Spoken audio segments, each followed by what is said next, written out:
Infidelity leaves deep scars, shaping the way we approach love and trust. For those who have experienced betrayal, moving forward often feels like navigating through a minefield of doubts and insecurities. Yet, amidst this darkness, there can be a chance for redemption, healing, and even the discovery of true partnership. This was the case for Shannon and me, two souls who had been broken by the same pain but found each other in the process. What began as a quest for revenge turned into something deeper, a bond that neither of us expected but both desperately needed. This is our story.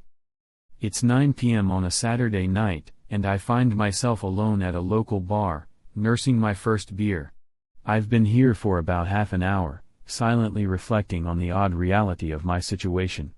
My casual partner, Naomi, is out with another man tonight, seeking something intimate, with the promise that she'll return and share all the details when she's done. Strange, right? What makes it even more complicated is that this entire arrangement was her idea, and somehow, I agreed to it. Let me introduce myself properly. My name is Ken Singleton. On the surface, I'm just your average Midwestern guy, born and raised in a small rural town not far from Omaha. It was the kind of place where everyone knew each other, and life moved at a slower, more peaceful pace. My parents, Paul and Linda, had the kind of relationship I admired. They weren't perfect, but their marriage was stable and full of love. They instilled solid values in me and my younger brother, values like integrity, hard work, and loyalty. Growing up, I always thought I'd follow a similar path. I wanted a relationship like theirs, the kind that stood the test of time. That's why when I went off to college at the University of Nebraska, I wasn't out chasing casual flings. No, I was looking for something real, something lasting. That's when I met Naomi. Naomi Simpson was stunning, at least in my eyes. She had this vibrant energy about her, with sparkling green eyes and a bright smile that could light up a room. We met in a freshman language class, where the professor had us sit in alphabetical order. That's how Simpson ended up next to Singleton. It felt like fate. We hit it off immediately, and I couldn't believe someone as beautiful as her was interested in me. Our relationship blossomed quickly. We spent almost every day together, whether studying at the library or grabbing coffee at the student union. By the time junior year rolled around, we moved in together. I was certain she was the one. We got married shortly after graduation, in a big church ceremony in Lincoln. It was everything I'd hoped for. Our families were there, all our friends. We were a picture-perfect couple. After our honeymoon, we settled into life in Omaha. Naomi worked as a nurse in the emergency room, while I landed a job as a civil engineer at a local firm. Life seemed perfect, at least for a while. But as the years went by, I started to notice cracks forming in our marriage. Naomi worked the night shift at the hospital, and while I initially didn't mind the solitude, it began to wear on me. We spent less and less time together, and when we did, she was always too tired or distracted to engage in anything meaningful. Our once vibrant love life dwindled to quick kisses as she rushed out the door. And any time I brought up the idea of starting a family, she shut me down, insisting she wasn't ready to give up her career. It was around this time that I began to feel restless. Our marriage wasn't what I thought it would be, and I felt like I was losing Naomi bit by bit. So I tried to fix things. I planned a romantic weekend getaway to a bed and breakfast in Iowa, hoping that some time away from the grind of work would reignite the spark between us. But when I surprised Naomi with the idea, she didn't react the way I'd hoped. Instead of excitement or gratitude, I got reluctance. It was as if she wasn't even interested in trying anymore. That's when things took a sharp turn. One night, after a particularly long shift, Naomi sat me down in our living room. She looked exhausted but determined, like she had made some sort of decision. What came next blindsided me. "I think we need to shake things up," she said. I waited, unsure of what she meant. She went on to explain how she felt disconnected, not just from me but from life in general. She wanted to explore things, new experiences, new people. I didn't know what to say. It felt like a punch to the gut. But instead of arguing, I listened. She proposed an open relationship. She wanted to keep our marriage intact but also pursue other connections. As crazy as it sounded, a part of me, the part that feared losing her entirely, agreed to it. Maybe I was hoping this phase would pass, or maybe I was just too tired to fight. And that's how I ended up here, in this bar, while Naomi is out with someone else. The bitterness of the situation stings, but I remind myself that I agreed to this. I allowed it. A twisted sense of revenge mixed with desperation led me down this path. As I finish my beer, I can't help but wonder, how did it come to this? How did my once perfect marriage devolve into this strange, disconnected mess? And where do we go from here? There's no clear answer, and maybe that's the hardest part. A knot tightened in my stomach, signaling that my marriage was on the brink of facing its first real challenge. "Ken, this is going to be difficult," Naomi began softly, her voice filled with hesitation. "I hate that we're having this conversation, but it's necessary."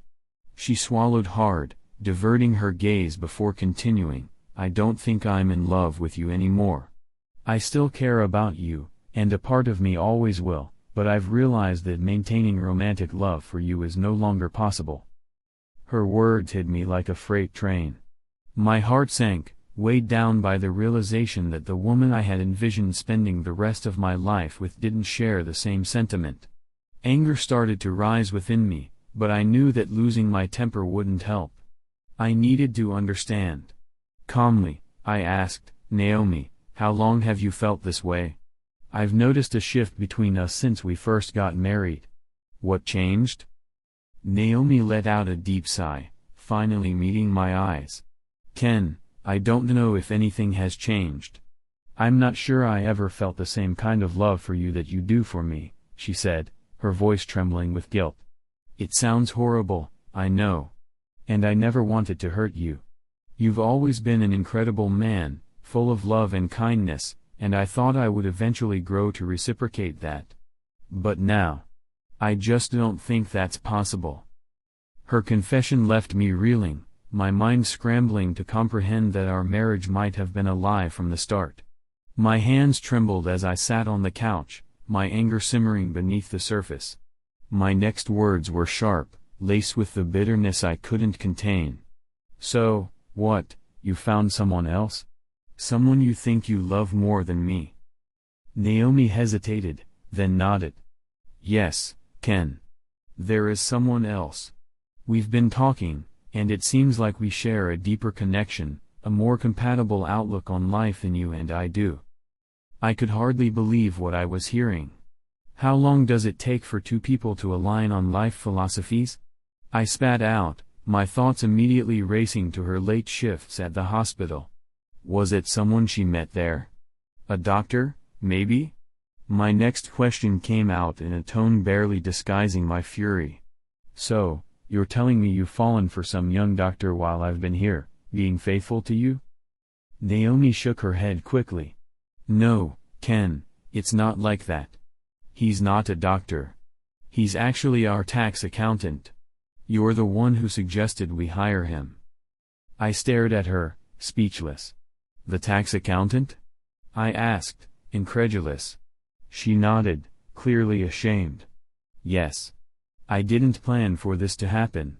You asked me to handle the taxes so you wouldn't have to miss work, and it was strictly professional at first.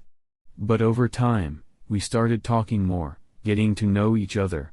We had lunch together occasionally during tax season. It was just business, but I felt something shift. Eventually, I realized that I cared about him, more than I should. And as hard as it is to admit, he felt the same." My heart ached as her words sank in. This wasn't some fleeting infatuation. This was real, and it had been going on for longer than I wanted to admit. The last remnants of my anger flared as I asked the one question I dreaded the most. "Does he satisfy you more than I do?" Tears welled up in Naomi's eyes as she shook her head. "Ken, please, it's not about that. I haven't been intimate with him, yet. I didn't want to hurt you even more by crossing that line while we were still married. I never wanted to cause you pain. Her words did little to calm the storm brewing inside me. I didn't know whether to believe her or not. The agony of betrayal was almost unbearable. Still, a small part of me wanted to fight for what we had. I stood up, walked over to her, and looked into her eyes. Naomi, are you sure about this? Is there any chance you're wrong? Maybe it's just a passing attraction. We can work through this. I'm willing to fight for us, for what I thought we had. She moved closer, resting her head on my shoulder, her voice barely a whisper. I'm sorry, Ken. I've thought about this for a long time, and there's no turning back now. Please don't hate me. I don't want to hurt you any more than I already have. I pulled away from her and walked into the bedroom. I grabbed 2 suitcases and began packing. A part of me expected her to follow, to stop me, but she didn't. She let me pack in silence. After I finished, I carried the bags out to the car, knowing I'd have to come back for the rest later. As I made my way to the door, Naomi stood there crying. I paused, wondering if her tears meant she still felt something for me. But I couldn't be sure. Are you going to start the divorce proceedings, or should I? I asked, my voice devoid of emotion. Through her tears, Naomi replied, No, I'll handle it. It's the least I can do. I promise I won't make this any harder than it already is. Just let me know where you're staying so I can send the papers. I nodded, unable to muster any more words. And then I left, walking away from the life we had built together, unsure of what lay ahead but knowing that nothing would ever be the same. As I left my house for the final time, my emotions were a tangled mess of resignation and regret. I had walked through these familiar halls countless times, but this last walk felt different, heavier. Memories of questioning everything, my self-worth, my abilities as a husband, my attentiveness, and even my expectations for the future, overwhelmed me. When did her love fade? Why didn't I see it coming? These questions had become my constant companions since she served me the divorce papers. The legal process was surprisingly smooth. Nebraska's no-fault policy didn't allow for much fighting, and while friends encouraged me to go after more, I knew it wasn't worth it. Maturity, or maybe just exhaustion, kept me from dragging things out. There was a 60-day waiting period, followed by another 30 days before the divorce was finalized. Neither of us could remarry for 6 months, but that was the last thing on my mind. I had no interest in marriage, or love, for that matter. Instead, I cocooned myself in my new apartment, nursing the deep wounds that my marriage's end had inflicted. My family and friends rallied around me, encouraging me to move forward. They were right, I needed to shake off the self-pity and embrace life again. Slowly but surely, I began to emerge from my shell. One night, I stumbled into a trendy sports bar near my new apartment. At first, it was just a place to pass the time, but eventually, it became a sanctuary. I started to find solace in the companionship of others, watching games, and relishing the camaraderie that had been missing from my life. That's where I met Shannon. I wasn't looking for anything romantic when I first noticed her behind the bar. She had this infectious smile that brightened the room, and her energy was magnetic. Everyone loved her, patrons, their wives, even the regulars. Shannon made everyone feel special. For the first time since my divorce, I found myself genuinely smiling again. She didn't just serve drinks, she created an atmosphere that made people feel welcome, and I began to gravitate toward her warmth. One quiet Wednesday evening, after months of small talk and casual banter, Shannon approached me directly. "All right, Ken," she said with a curious smile. "You've been coming here for a while now, and I've got to know, what's your story? What brought you here?" I had recounted the story of my divorce to family and friends, so sharing it with Shannon felt natural. As I spoke, she listened with genuine empathy, occasionally asking questions. She wasn't just being polite, she cared. When I finished, she placed her hand on mine and said softly, "I'm really sorry, Ken. It's tough, but it's going to get better. Trust me, it will." There was something comforting about her words, even though they seemed a little harsh at first. Sensing my reaction, she opened up about her own life. Shannon had been married too. She met her husband in college, and he pursued a career in Kansas City while she gave up her studies to marry him. For a while, they were happy, but it all unraveled when he admitted to having an affair. His assistant was pregnant with his child. She left him immediately and ended up faring well in the divorce, receiving alimony but not much else.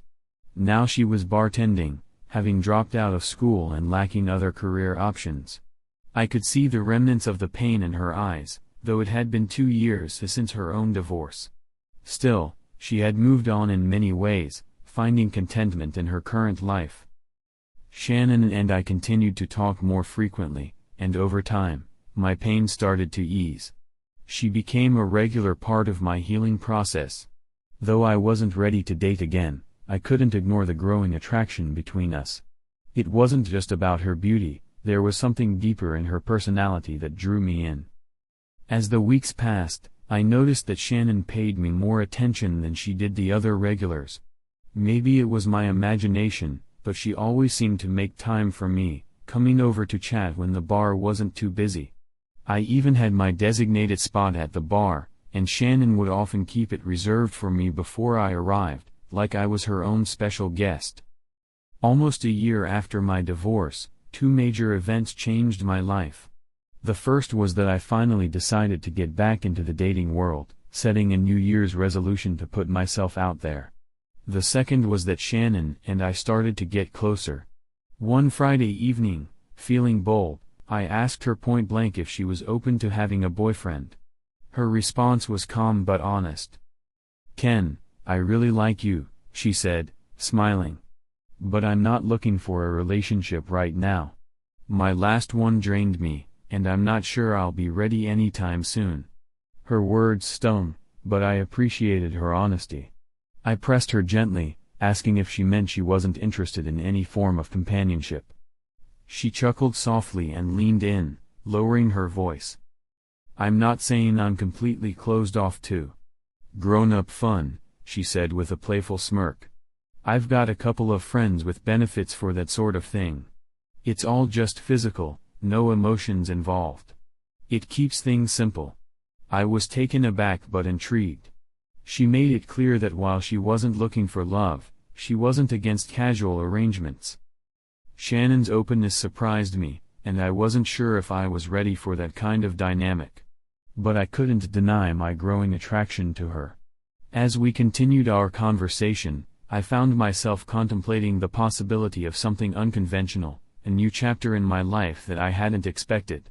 Whether it was just casual or something more, Shannon had helped me start moving forward again, and for that, I was grateful. Ken had always enjoyed his Friday nights at the local bar, a comfortable routine where he could relax after a long work week. But this Friday was different. Shannon, the bartender he'd known for a while, had thrown him a curveball earlier in the evening. Instead of the casual small talk they usually shared, she'd hinted at something more, a friends with benefits arrangement. Ken had never considered the idea before. Ever since his divorce from Naomi, his love life had been non-existent, but Shannon's suggestion had lingered in his mind all evening. He wasn't seeing anyone, hadn't been intimate with anyone other than himself, and Shannon had made it clear she was open to the idea. He didn't see any harm in it, and as the bar began to clear out, he realized he was curious. He stayed, something he didn't usually do, and noticed Shannon glancing his way from time to time, as if she knew he was debating whether to take her up on the offer. About 15 minutes before closing, Shannon caught his eye, and a knowing smile spread across her face. She approached him directly, leaning against the bar. "So, are you staying late because you're curious about what a friends with benefits arrangement is like?" she asked with a playful grin. Ken smiled back, a little sheepishly. "Maybe," he replied. She chuckled and went back to attending the last few customers. When she returned, the bar was nearly empty, and she took a seat next to him, her tone more serious now. "Here's how it works," she began. "We can go to your place or mine, it doesn't really matter. We have sex, maybe spend the night together, maybe not. We're not exclusive, and we don't talk about seeing other people. But there's one rule, no catching feelings. I think you're a good guy, and it seems like it's been a while for you. I'm willing to give this a try, but we'll need to talk afterward to make sure you're comfortable with the boundaries." She gave him a moment to think it over while she wrapped things up with the last patrons. By the time she returned, Ken had made up his mind. He nodded as she approached again. Shannon smiled, embracing him before their lips met in a kiss that left no room for doubt. Any hesitation Ken had disappeared as their bodies pressed together. After a brief pause, Shannon smirked. "That was a test, and you passed." Ken grinned, excitement bubbling up inside him. "My place is just a block away," he said. "I've got a big, clean bed, and I'll take you back to your car in the morning if you want to stay." Shannon didn't say a word, she simply took his hand and led him to the door. Once they made sure it was locked, she looked at him and nodded for him to lead the way. They hurried to his apartment, and despite Ken's initial nerves, it had been over a year since he'd been with someone like this. The kiss they shared once inside melted away his apprehension. In the bedroom, clothes were quickly shed, and Ken found himself marveling at the beautiful woman standing before him. That night, they made love twice before drifting off to sleep. The next morning, Shannon woke him up with another round of passionate sex. Ken couldn't help but admire her confidence and energy, realizing how long it had been since he'd felt this alive. Over breakfast, which Ken cooked while Shannon showered, they talked about the night before. Shannon sat at the table, grinning. "So," she asked, "how was your first experience with a friend with benefits? Think you want to keep this going?"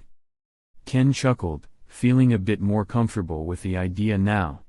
"Yeah, it was. Pretty great. I wouldn't mind doing it again." Shannon playfully punched his arm. "All right, but let's be real, can you handle casual sex without any emotional strings? You've only had sex with a relationship attached since college, right?" Ken hesitated for a moment. He hadn't thought about it deeply, but he knew he wasn't ready for another relationship just yet. "Let's just say, when can we do it again?" he joked. For the next few weeks, Ken found himself falling into a new routine. He and Shannon would meet up at the bar or at his apartment, enjoy each other's company, and have incredible sex. But what surprised Ken most was how much he enjoyed just talking to Shannon, hanging out at the bar, and laughing together. It wasn't just about the sex, it felt like something deeper was forming, though he wasn't ready to admit that to himself just yet. One night, however, everything changed. Ken was at the bar, enjoying a drink while Shannon worked, when he felt a hand on his shoulder. He turned around to see a woman with a familiar face. It took him a moment, but then he recognized her. "Ken Singleton, right?"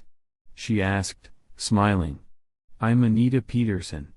I work as a nurse in the ER with your ex-wife." Ken nodded, his memory clicking into place. He'd met Anita a few times at Christmas parties back when he and Naomi were still together. She'd always been friendly, maybe even a little too friendly, but he'd never thought much of it.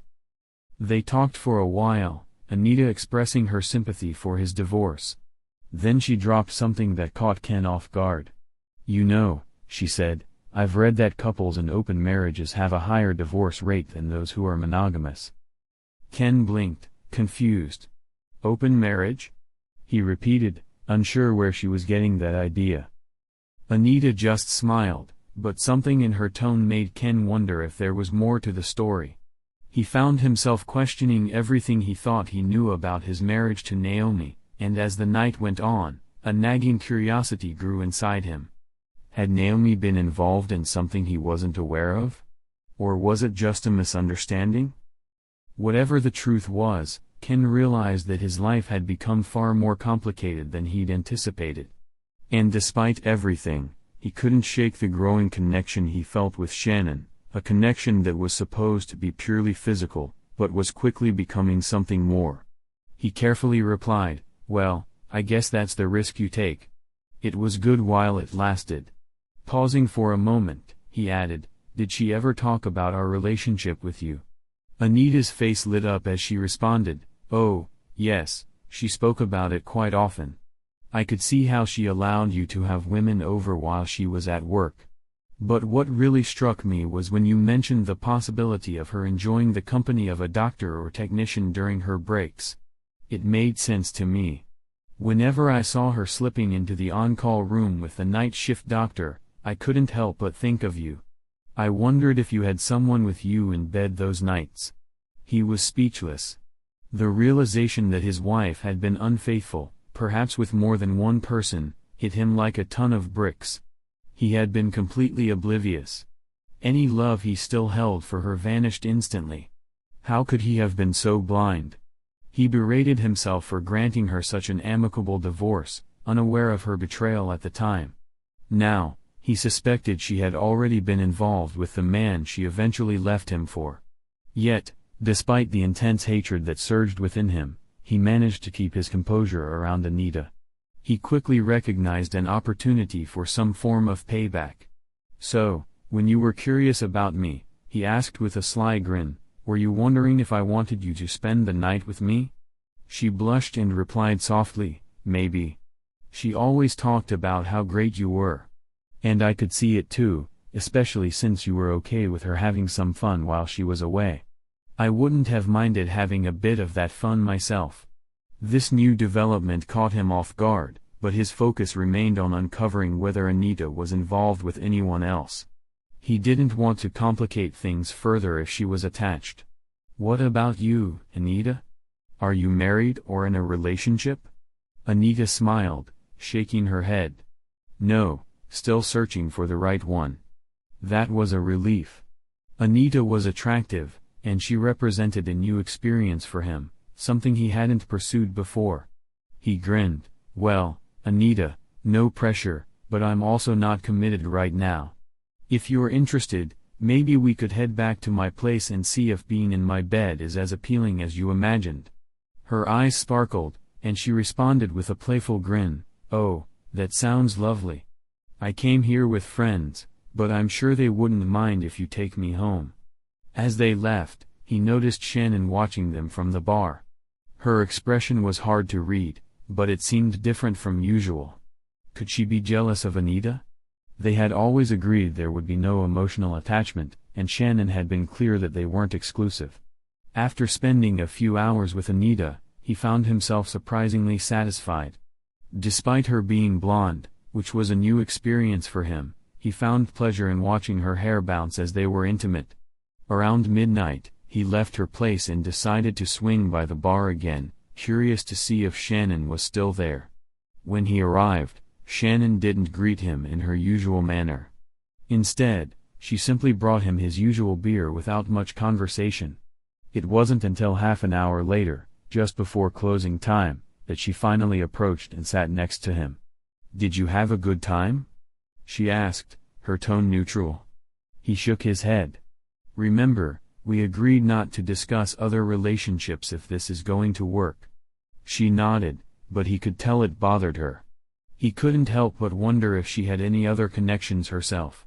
If he ever saw her leaving with someone else, he might feel strongly too. Shifting the conversation, he said, "Anita mentioned something that stirred up a lot of anger in me." Without intending to, he revealed that his ex-wife had been unfaithful during their marriage. Anita had unknowingly shared that Naomi, his ex, had been sneaking around with at least one ER doctor. Shannon's eyes widened as he recounted Anita's revelations, especially about Naomi deceiving her co-workers to cover up her inappropriate behavior with the doctors. As he finished speaking, his anger resurfaced, more intense than before. Shannon looked at him seriously. "What do you plan to do about it? Are you just going to let it slide?"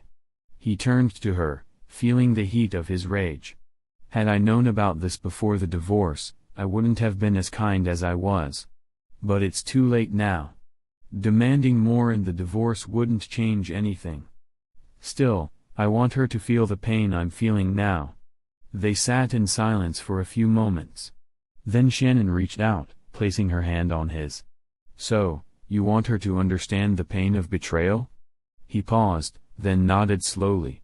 Yes, that's exactly what I want. She squeezed his hand, her voice dropping to a conspiratorial whisper. I have a rather unconventional plan, but we'll need to work together. If it's successful, it could be the ultimate revenge. Are you interested?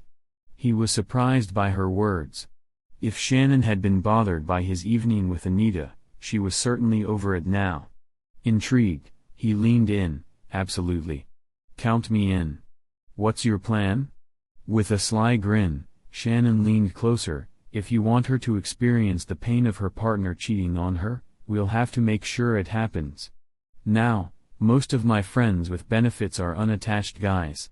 But there's one guy, he's married, and I can only think of one way to ensure he cheats on her. I need to seduce him. He was incredulous. The idea that Shannon would sleep with his ex-wife's new partner as part of a revenge plot was wild. You're serious? He asked, half laughing. Shannon's expression was deadly serious. You're not asking me to do this. I want to do it. Remember, I know what it's like to feel betrayed, too. Let's make her feel it. Ken sat in silence, the weight of his divorce hanging heavy in the air between him and Shannon. His mind raced as he processed her audacious plan. Why would you do this for me? He asked, his voice laced with disbelief. Why would you sleep with a stranger just to help me get back at Naomi? Shannon let out a long sigh, leaning back in her chair. Honestly, Ken, she began, I've got a soft spot for you. I hate seeing what Naomi did to you, and if this is how we can turn the tables, then I'm all in. Besides, she added with a smirk, I'm treating it like a one-time thing, friends with benefits, but strictly for this purpose. Ken couldn't believe what he was hearing.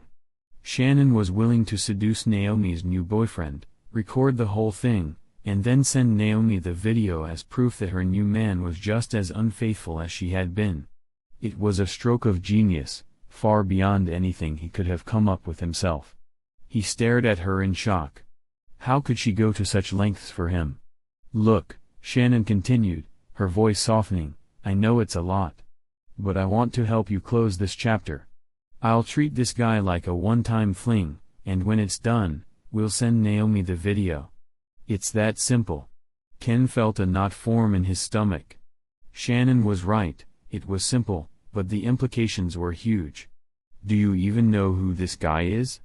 Shannon asked. Didn't you mention he was the accountant who handled your taxes? If so, you should have his name somewhere on your old tax forms. Ken's eyes widened as he realized she was right. I never even thought to look, he admitted. I never cared who he was. Until now.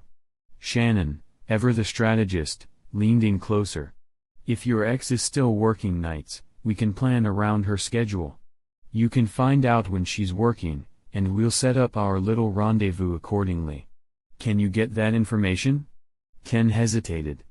I think I can, he said slowly. My friend Anita works with Naomi.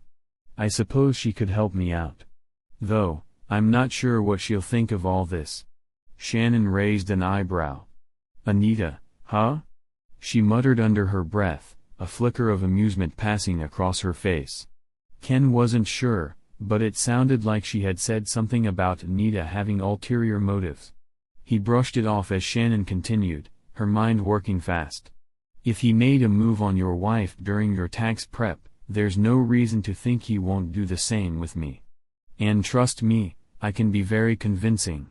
Ken couldn't help but laugh, though the situation was far from funny. Shannon was bold, unapologetic, and fiercely determined. This year, she said with a wink, Mr. Wife-Stealer is going to prepare my taxes. And just like that, the plan was set. Shannon would use her charm to seduce Naomi's accountant, record their encounter, and deal the final blow to Naomi's new relationship. A few days later, Ken found the tax forms and, sure enough, Jerry Voron's name was plastered across them. The accountant had even stapled his business card to the front. It took Shannon no time at all to schedule her first appointment. She sent Ken a text with 2 pictures of her outfit for the meeting, one of a loose blouse paired with tight jeans, and the other of her bending over slightly, showing just enough to catch anyone's eye. Ken knew Jerry didn't stand a chance. The plan was set in motion. Ken reached out to Anita, who provided Naomi's work schedule. She was on a predictable 2-week rotation, making it easy to determine when she would be working late on a Friday night. Shannon kept Ken updated after each of her encounters with Jerry. She reported back after their first meeting, saying that Jerry was completely enthralled, unable to keep his eyes off her. Everything was proceeding according to plan. The chosen Friday finally arrived. Naomi was working her usual night shift, and Shannon had convinced Jerry to come over for dinner at her place. As Ken waited anxiously, his phone buzzed. It was Shannon. "It's done," she texted. "Meet me at the bar." Ken's heart pounded as he headed to the bar where they always met. When Shannon walked in, he could immediately tell something was off. She wasn't smiling, her usual confidence replaced with something heavier. She sat beside him at the bar, ordered a beer, and downed half of it in one go before turning to face him. "It's done," she said quietly, her eyes clouded with something that resembled regret. "I slept with him, and the video's crystal clear.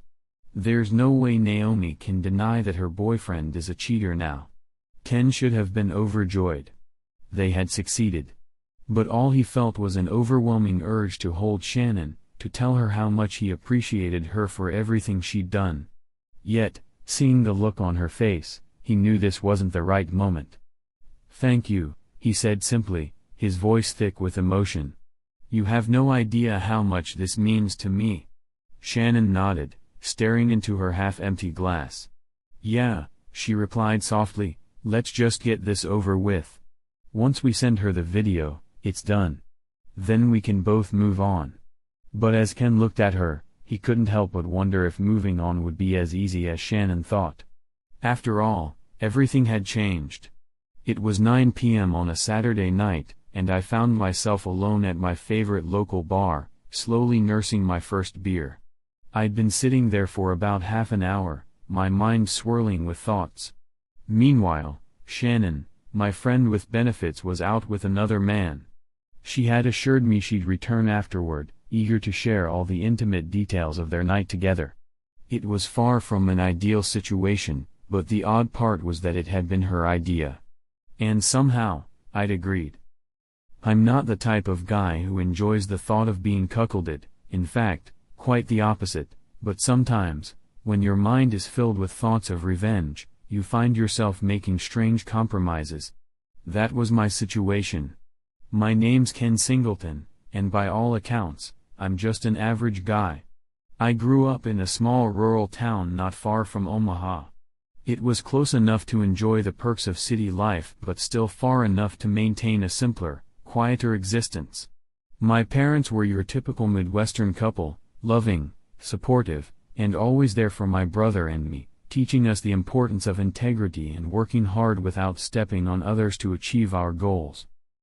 Growing up, I admired my parents' marriage and knew I wanted something similar.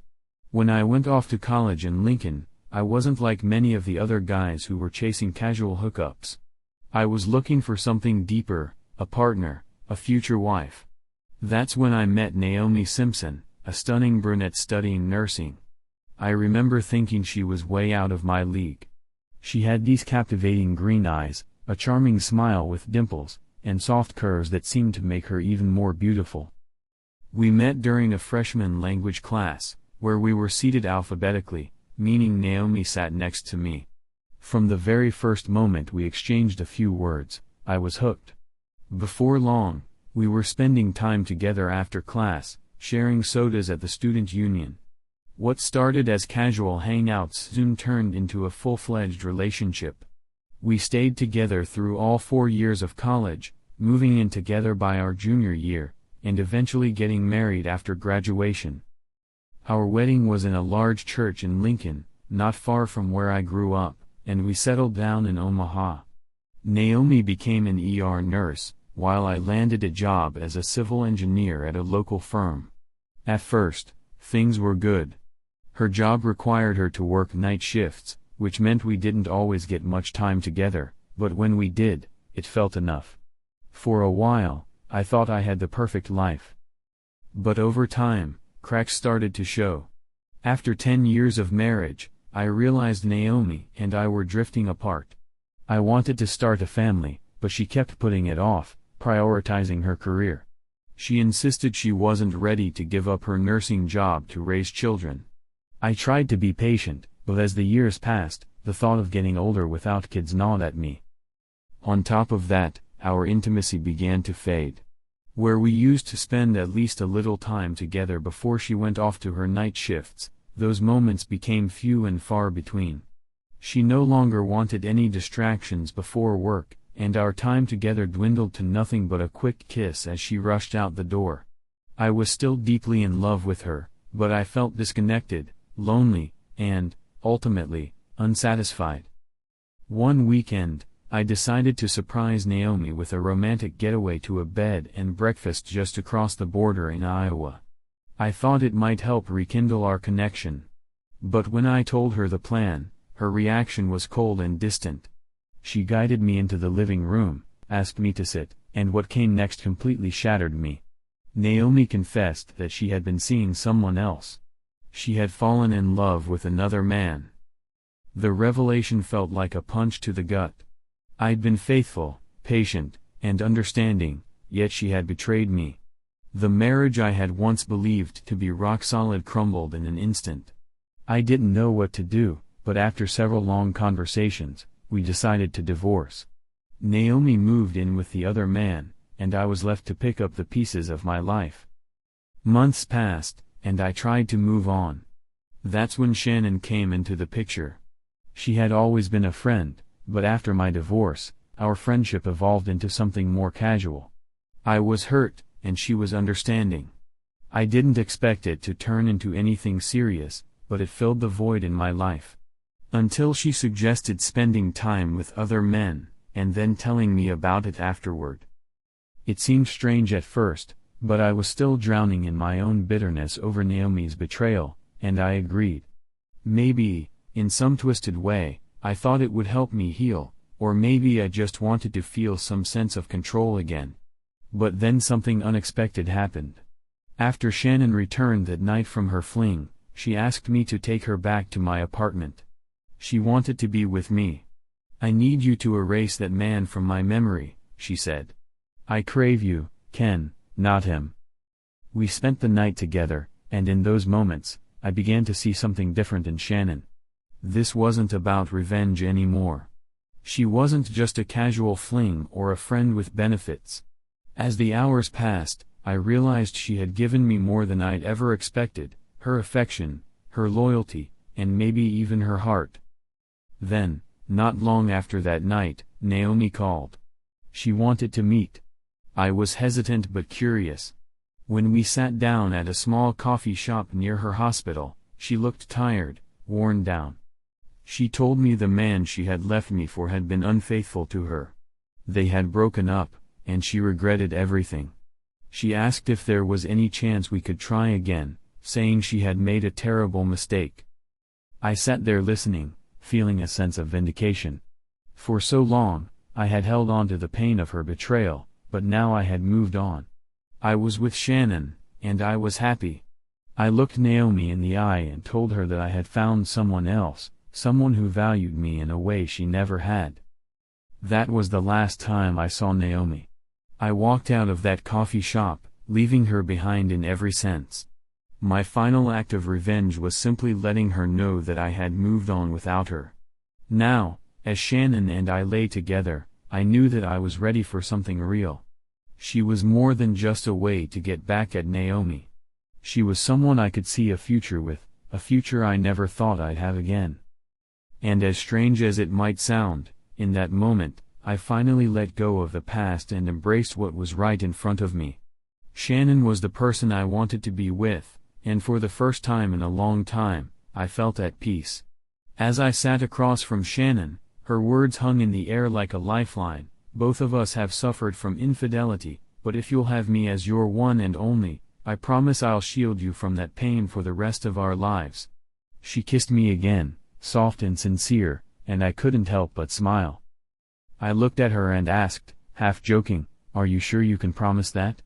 I mean, you still have to file your taxes every year, and there are plenty of accountants in the city eager to help you out." Shannon laughed, getting the joke. "Don't worry about that, Ken. No one fills out those long forms quite like you do." She gave me a playful grin and then leaned in closer, rolling onto me and straddling me. This time was different. It wasn't just the two of us engaging in something casual, not friends with benefits anymore. For the first time, we made love as genuine partners, and it felt like the beginning of something lasting. That night was far from the end of our story.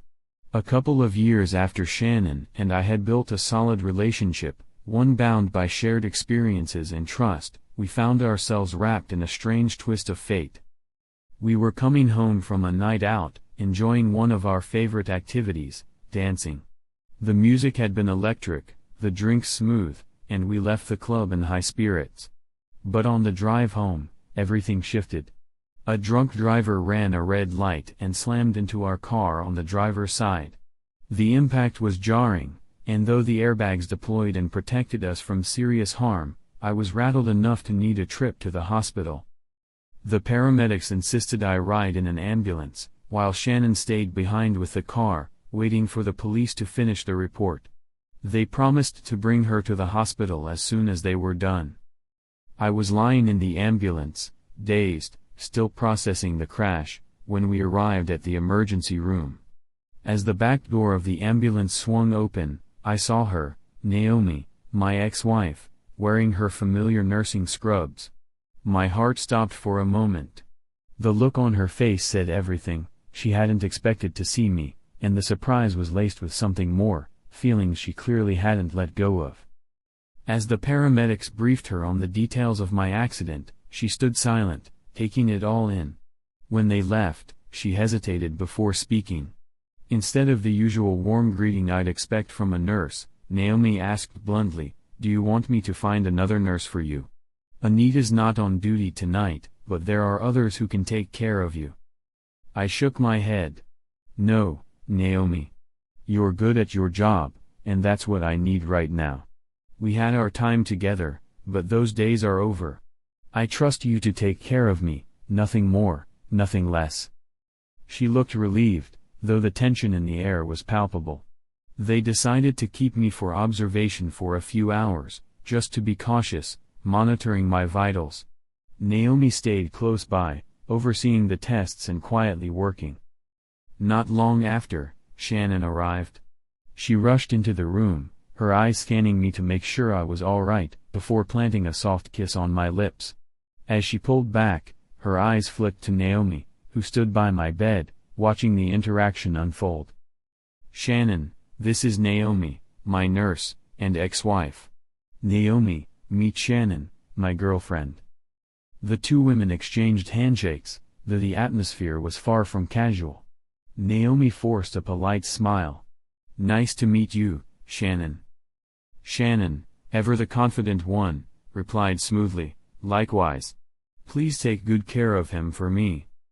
The tension spiked as Shannon's words hung in the air like a silent claim staked on me, a line drawn.